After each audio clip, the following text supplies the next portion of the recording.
think that this next conversation is going to take the idea of disruption to an entirely new level, possibly the weirdest thing we've had on the stage. This is going to be in two parts. The first part is going to be Dirk Allborn, the CEO of Hyperloop Transportation Technologies, giving 10 minutes of framing what this is really all about, and then we'll have a conversation after that. So please join me in welcoming Dirk on stage.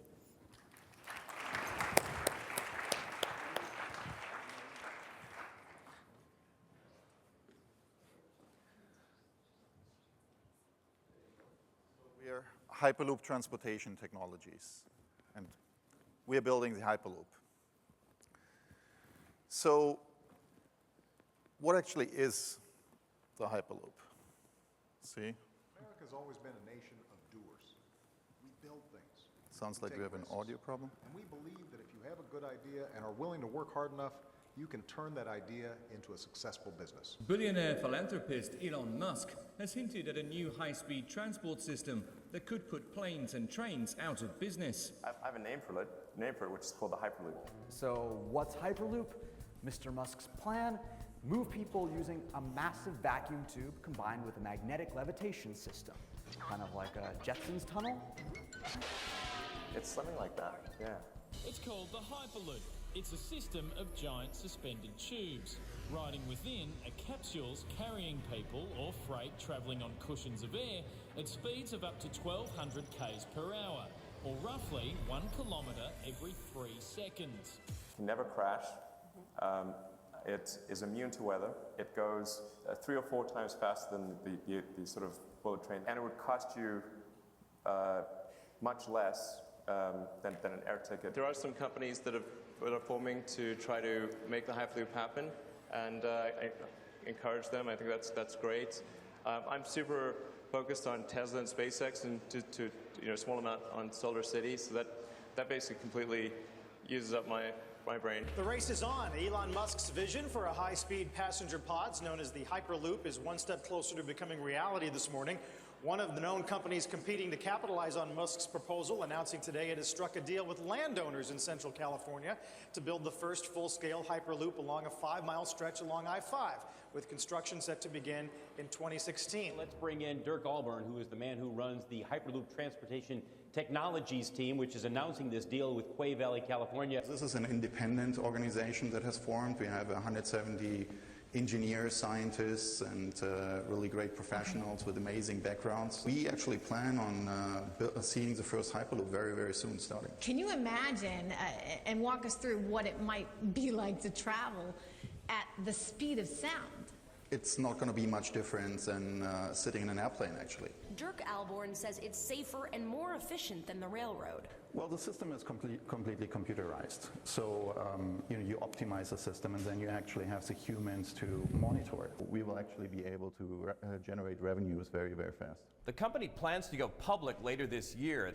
We want to do a public offering. We want to give our community that's supporting us the possibility to own parts of the company. Will the Hyperloop kill the railroad?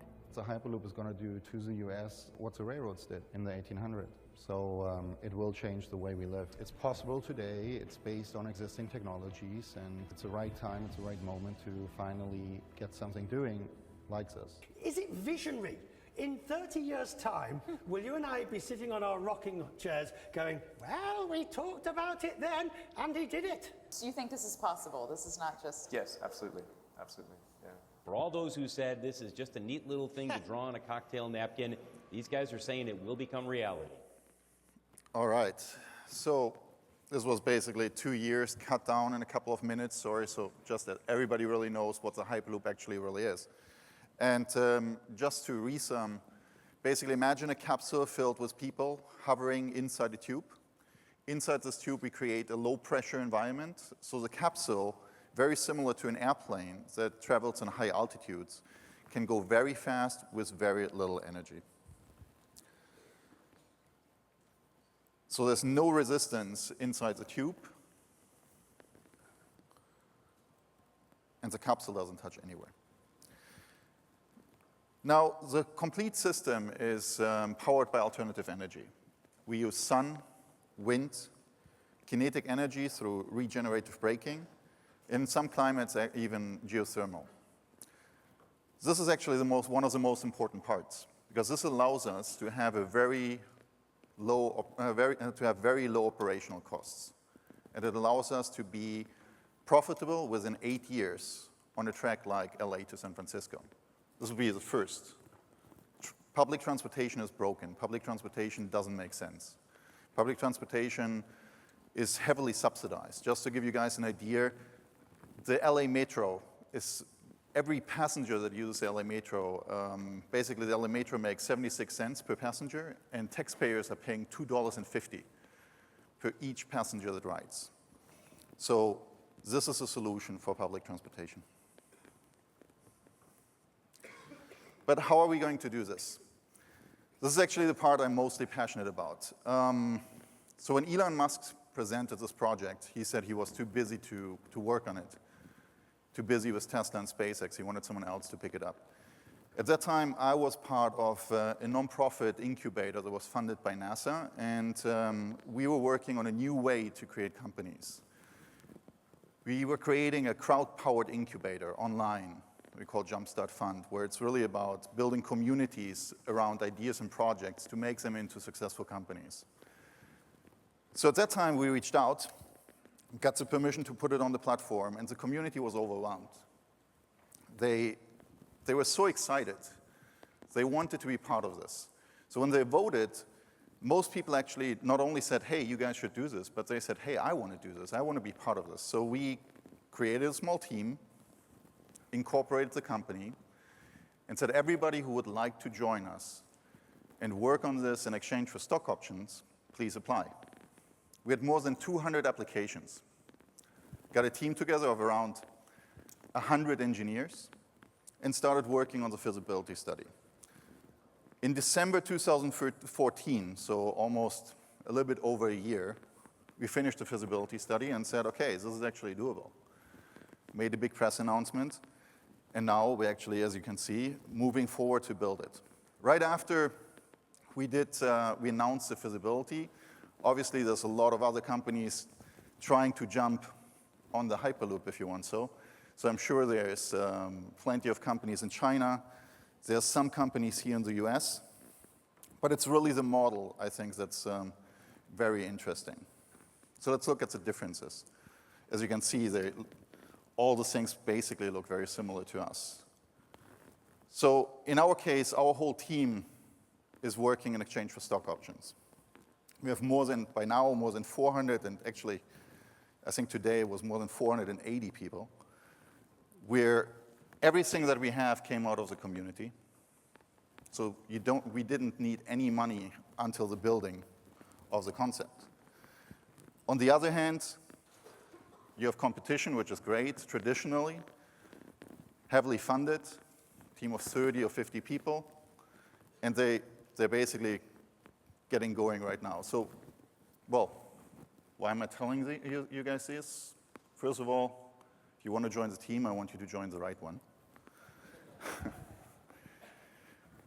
But it's really this model that I think makes a huge difference. So in our community, we crowdstorm, we crowdsource with our community. And we ask for ideas, opinions, connections. And this is really our strength. Right? We have more than 10,000 people that are working with us almost every single day. Our team, as I said, by now over 480, are all around the world. So we are not an American company, we're a global company. We're actually more a movement. We have some of the largest companies in the world as part of our team. We have Oerlikon, the inventor of the vacuum pumps. They're the guys that did the CERN Hadron Collider. So they already built a Hyperloop. They're just moving particles, not passengers. We have AECOM. They're part of our team, the largest construction engineering firm in the world, and you're going to hear Andrew in just a second. So it's really exciting. Everybody is involved because of passion. So the fact that we haven't raised money to do this doesn't mean there's no value that has gone in. So we had more than $11 million worth of man-hours. We're getting 5 new applications every single day. We had more than 470 accredited investors throughout the whole process that have asked us to invest into the company. And we have more than $12 million worth of right-of-way in our track, which we're going to build now. So the way we're doing this is we crowdstorm. Normally, these kind of things are done behind closed doors. You don't really know what's happening. We ask ideas, opinions. Do we need a ticket? Not only do we need a paper ticket, but is a ticket really the best way to monetize? Because if we find a better way, well then, you would use a ticket only to regulate demand rather than make money. So the next steps now is Quay Valley. Quay Valley is in Kings County, California, Central Valley. We'll be starting construction beginning of 2016. We've just started the process. And so next time you're going to drive up to San Francisco from LA or on the other way down, just look over on the side of the freeway, and you're going to see us there building the Hyperloop. Thank you.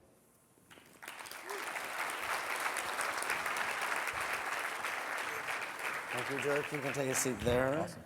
Andrew, come on out here. Andrew Liu is VP of New Ventures at AECOM. I don't even know where to start, to be honest. I mean, we've had some crazy conversations, but this is really crazy. But since you've been talking for a little bit, basically on our staff, I should back up and say 3 years ago we were approached by some folks that were exploring this technology, super passionate, and we're about the future of infrastructure here, and it's a very logical, interesting conversation. But when we looked at it, we just that's too far out, and that was 3 years ago. And then everything changed with the white paper from Elon, and then I think that so we're going to definitely get into your model and your approach to building it. But I'd love to hear from Andrew. How did you guys decide to get involved in this project?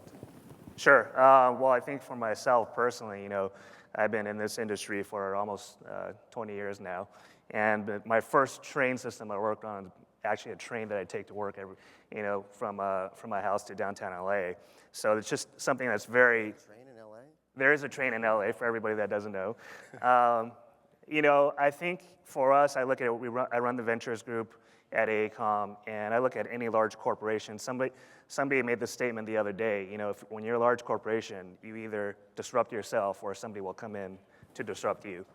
And I look at that and I see definitely the technology for Hyperloop. It's not new technology. These are a lot of things that are out there already. The infrastructure, it's the things that we are already doing and building right now. And really, it's just a matter of integrating into a system.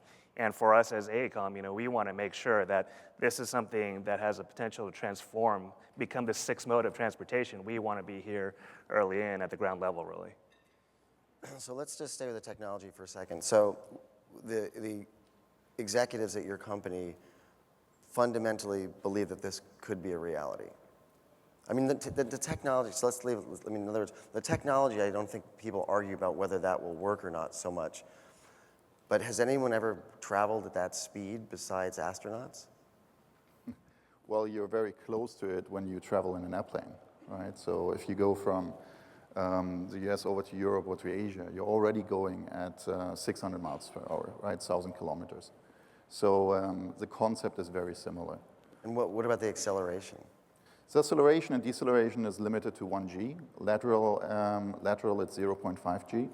So the comfort level is actually pretty high. Is that close to a Tesla? Actually, a Tesla has more than that. Yeah. So let's dive into how you're doing this. I get this phase of it totally. I get the crowdsourcing and there's precedent for that. But talk about when you go past the design phase, and this is where I'm really interested with you, the intersection of you guys here.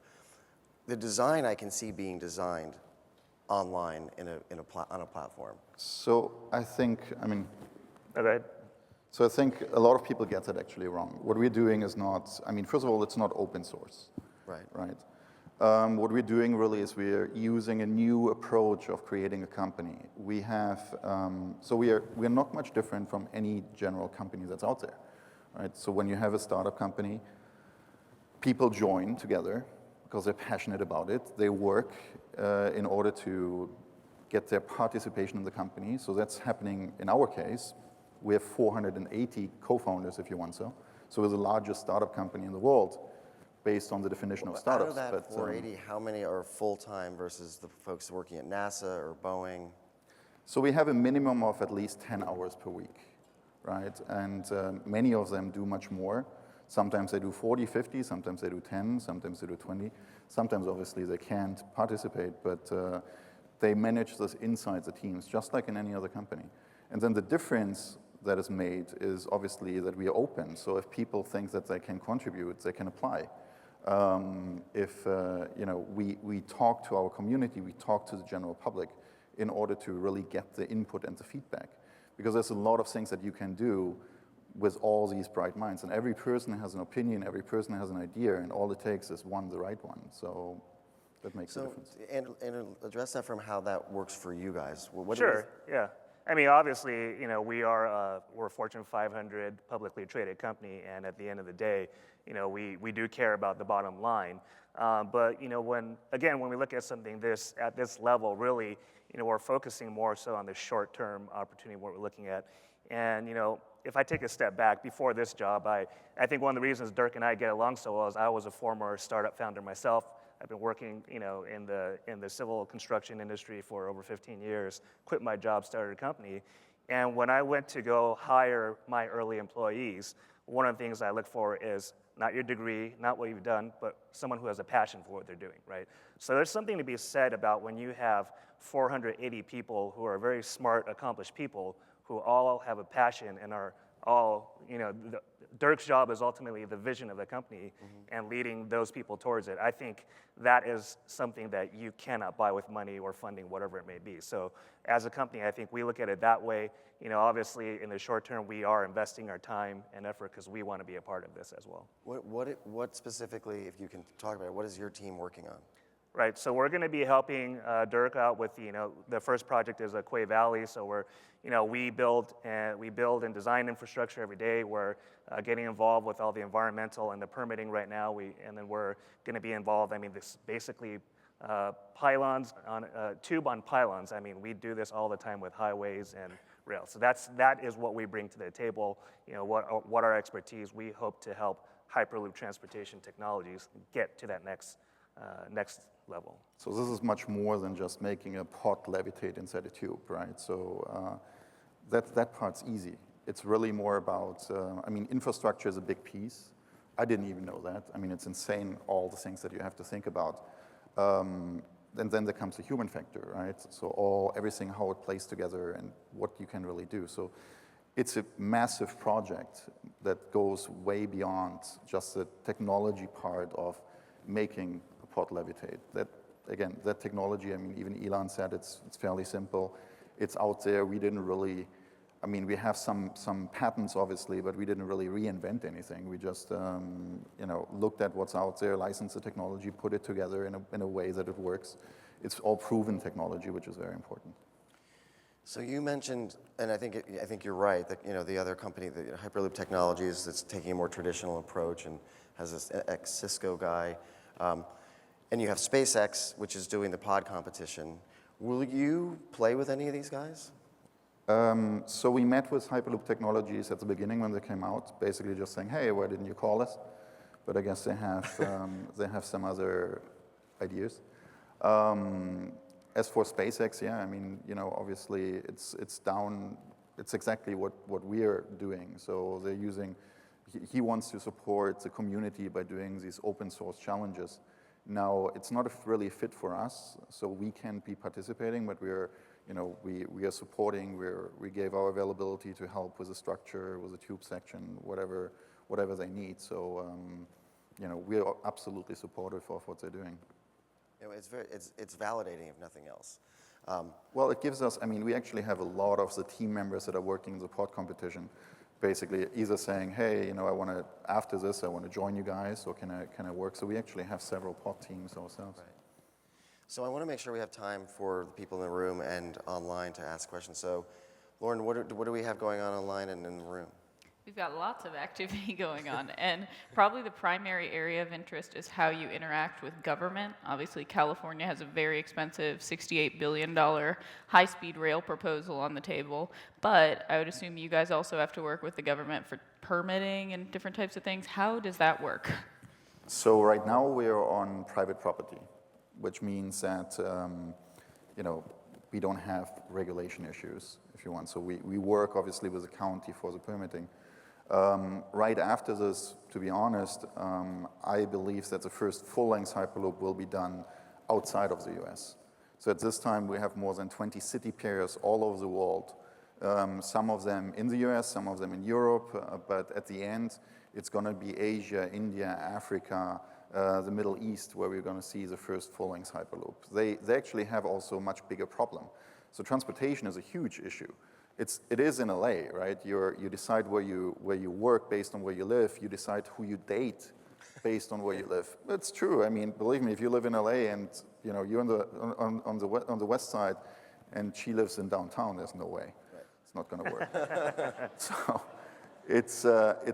but if you go over and you go to cities like Beijing or Mumbai, right? In Beijing, there's 50 million people. I mean, if whoever has been there, your throat hurts. You can't see sometimes. They have real issues. They don't have the time to wait 30 years, right? They need to find solutions now, and we need to switch over to green solutions, green transport. And one of the biggest advantages here, it's what I mentioned earlier, is this system can be profitable, right? And that's a huge advantage because so far, public transportation is a liability. Yeah, I think if I could add one thing onto that too, not so much the regulatory, but one of the things we really evaluated when we first started getting to discussions with Dirk is really, the long-term vision is seeing that, like Dirk said, probably not going to be, California might not be the first place where you have a full-length commercial system. And, I was here early in the room, we had the showcase with all the startup entrepreneurs, and, the lady who, with a 10-power company, she made a very profound statement, really, is that, it's the countries that have the least access to energy that have the most access to actual solar power. Yeah. And you look at that, you tie that in with this whole Hyperloop. These are emerging countries that we're working in that it really is able to address a real problem that they have with transportation, and it's all kind of symbiotic with everything that we're doing here. Yeah, it checks a lot of boxes that people want to check at this conference, for sure. Lauren, any other questions? The other one is just, is it too soon to even be thinking about pricing, like different tiers for cargo, passengers, any of that? No, I mean, so obviously we have a business plan. So inside the business plan, we have, we have to calculate how we can be profitable. So we normally take Los Angeles to San Francisco just because of the historical background, right, as an example. And so if we take LA to San Francisco with a $30 ticket price, we are profitable within 8 years. So the whole structure is repaid. And at the end, it's going to be in a mixed calculation, but I'm actually personally convinced that we can find other monetization strategies that are much smarter than a ticket. I think it's always amazing. We live in 2015, and the ticket is something from the 1800s. Right? So I think there, especially here in San Francisco, we talk about big data.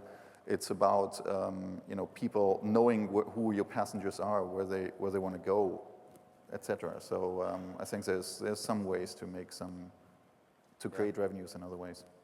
That's great. Well, that's really all the time we have. You guys are nothing if not insanely audacious and ambitious. Please join me in thanking Dirk and Andrew. Thanks. Thank you very much.